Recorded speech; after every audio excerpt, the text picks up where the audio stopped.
வணக்கம் trend stocks channel நேயர்களே, நான் உங்கள் அன்பான சயின்டிபிக் வேதிக் அஸ்ட்ராலஜர் அஸ்ட்ரோ அரஞ்சி பேசுகிறேன். நல்லது நினைப்போம், நல்லதே நடக்கும். இந்த வீடியோவில் நாம் என்ன பார்க்க போறோம்னா, வரக்கூடிய ஜூலை 2026 மாதம் கடகராசிக்காரர்களுக்கு எத்தகைய ஒரு மாதமாக, பலாபலன்கள் நிறைந்த ஒரு மாதமாக, சயின்டிபிக் வேதிக் அஸ்ட்ராலஜி முறையில் எந்த விஷயத்தையும் மிகைப்படுத்தாமல், பரிகாரங்கள் அது மாதிரி விஷயத்துக்கெல்லாம் போகாமல், ஒரு கிரகமும் ஒரு இடத்துல இருக்கும் பொழுது, சஞ்சரிக்கும் பொழுது அந்த ராசிக்கு எந்தவித ஒரு தாக்கத்தை கொடுக்க போகிறார், வாழ்க்கை பயணம் எதுமாற திசையில திரும்ப போகிறது, எதுமாற முடிவுகளை எடுத்தால் அது மாதிரியான ஒரு நல்ல பலன்கள் வரும் அப்படிங்கிறத சயின்டிபிக் வேதிக் அஸ்ட்ராலஜி முறையில துல்லியமான பலன்கள் நாம பார்க்க போறோம். இப்ப பாருங்க, ஜூலை மாதம் 2026 பிறக்கும் பொழுது கடகராசிக்கு குருவே ராசிக்குள்ளேயே இருக்கார். ஸோ ராசிக்குள்ள குரு இருக்கிறது எப்பவுமே ஒரு அருமையான விஷயம். நிறைய பேர் சொல்லுவாங்க, ராசிக்குள்ள குரு வந்தா அந்த தவறு இந்த தவறு, ராமர் காட்டுக்கு போனார் அப்படிங்கிற மாதிரிலாம் சொல்லுவாங்க. அதெல்லாம் ஒன்றும் கிடையாது. ஒரு சுப கிரகம் வலுத்து உச்சம் பெற்று ராசிக்குள்ள வரும் பொழுது நம்மளுடைய எண்ணங்கள், ராசினா என்ன, நம்மளுடைய மனசு, சந்திரன் இருக்கக்கூடிய வீடு தான் ராசின்னு சொல்றோம். So Chandran is nothing but representing ஒரு மைண்ட். ஸோ அதுக்குள்ள ஒரு சுப கிரகம் வலுத்து உள்ள வரும் பொழுது நம்மளுடைய வாழ்க்கையில நம்ம என்னென்ன செய்யணும், என்ன மாதிரி தவறுகள் செய்தோம், எந்த மாதிரி டைரக்ஷன் நம்ம போகிறது நல்லதுங்கிற மாதிரி ஒரு உத்வேகம், கிளாரிட்டி கிடைக்கும். அப்புறம் லேசினஸ், தவறான பழக்க வழக்கங்கள், சோர்வு, சிந்திக்காமல் ஒரு விஷயத்தை முடிவு பண்ணுறது, அது மாதிரி விஷயங்கள்லாம் போய் லெத்தாஜி, லேசினஸ், சோம்பேறித்தனம்லாம் போய் கொஞ்சம் சுறுசுறுப்பாக செயல்படக்கூடிய ஒரு அமைப்பு வரும். என்னடா போன ஒரு வருஷம் இப்படி இருந்தமேன்ட்டு நாமளே ஃபீல் பண்ணுற மாதிரி ஒரு அமைப்புகள் கொஞ்சம் எல்லாமே உத்வேகமாக நடக்கக்கூடிய அமைப்பு இருக்கு. அவர் 7ஆம் இடத்தை, 5ஆம் இடத்தை, 9ஆம் இடத்தை பார்க்கும் பொழுது குடும்பஸ்தர்கள்லாம் குழந்தை மேலே ஒன்றுமே அக்கறையாக பார்த்துக்கிறது, மனைவியை புரிந்து நடந்துக்கிறது, கணவனாக இருந்தால் மனைவி, மனைவியாக இருந்தால் கணவரை கொஞ்சம் புரிந்து அனுசரித்து நடந்துக்கிறது, அப்பா விஷயங்கள், அப்பா என்னதான் அவர் நமக்கு உறவுகள் சரியில்லைனாலும் அவர் என்ன மாதிரி நமக்கு செஞ்சிருக்கிறாருங்கிறதை புரிந்து இன்னுமே கொஞ்சம் ஹையர் மைண்டு, அதாவது ஒரு மெச்சூர்டு மைண்ட் என்ன யோசிக்குங்கிற மாதிரி ஒரு மெச்சூரிட்டியோட செயல்படக்கூடிய ஒரு அமைப்புகள்லாம் நமக்கு கொடுக்கக்கூடிய அருமையான ஒரு குரு பயிற்சி நடந்துருச்சு. அதில் இந்த ஜூலை மாதமும் ஒரு மாதமாக அடங்கி வருது. இதில் ராஜயோகாதிபதியாகிய செவ்வாய் 11ஆம் இடத்துலேயே மாதம் முழுக்க இருக்கிறார், சனி 9ஆம் இடத்துல இருக்கிறார், ராகு 8ல் இருக்கிறார், கேது 2ஆம் இடத்துல இருக்கிறார்.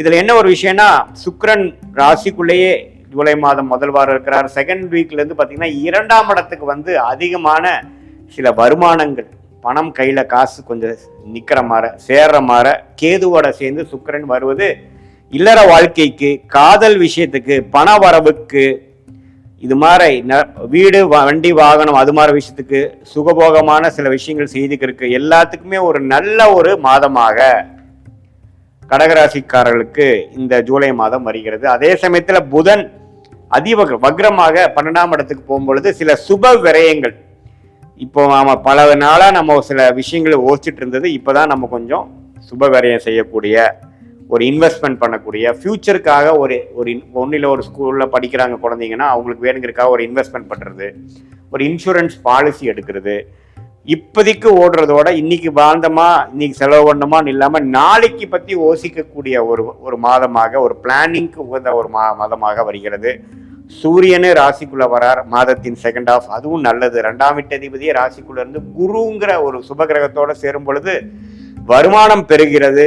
இது மாதிரி அரசு சார்ந்த விஷயத்தில் இருக்கிறவங்களுக்கு, அரசியல்வாதிகளாக இருந்தாலும் சரி, கவர்மெண்ட் ஜாப்ல இருக்கிறவங்களுக்குலாம் ஒரு நல்ல வாய்ப்புகள், நல்ல முன்னேற்றங்கள், நல்ல விசிபிலிட்டி, ரெகக்னிஷன்லாம் கிடைக்கக்கூடிய அமைப்புகள் இருக்கு.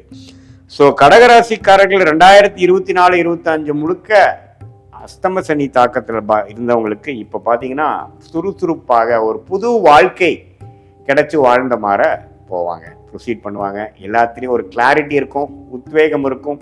அதே சமயத்தில் எல்லா கிரகமும் ஓரளவுக்கு நல்லா இருக்கார். 11ஆம் இடத்துல செவ்வாய் இருந்து உங்களுக்கு 5ஆம் வீட்டை பார்க்குறப்போ நிறைய தம்பதியர்கள் குழந்தை எதிர்பார்க்குறவங்களுக்கு குழந்தை ஃபார்ம் ஆகுறது, அந்த குழந்தை விஷயங்கள் பாசிட்டிவாக வர்றது, கல்யாணம் நடக்காம பல 2-3 வருஷமா சுப விஷயங்கள் தடைகளாக போய் கொண்டிருந்தவர்களுக்கு கல்யாண விஷயங்கள் நடக்கிறது.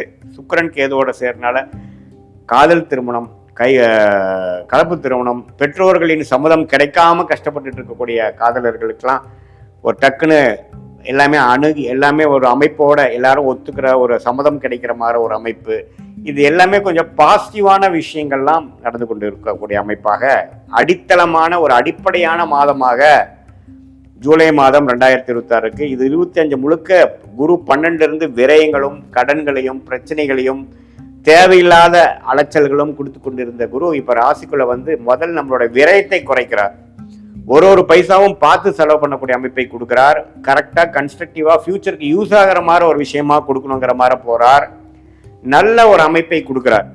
ஸோ இது மாதிரியான ஒரு தாக்கத்தை, ஒரு நல்ல ஒரு விசிபிலிட்டி, அடுத்த வரக்கூடிய 2 வருடம் 3 வருடத்துக்கு வேணுங்கிற ஒரு பிளானிங், மனம் மாற்றங்கள் நிறைய சொல்லுவாங்க. சார் முதல் மாதிரி இல்லை சார், அவன் ரொம்ப சுறுசுறுப்பாக இருக்கான், இப்போ நல்லா பொறுப்போடு நடந்துக்கிறாங்க அப்படிங்கிற மாதிரிலாம் நடக்கக்கூடிய தருணங்களை கொடுக்கக்கூடிய ஒரு அடித்தளமான மாதமாக இந்த மாதம் இருக்கு.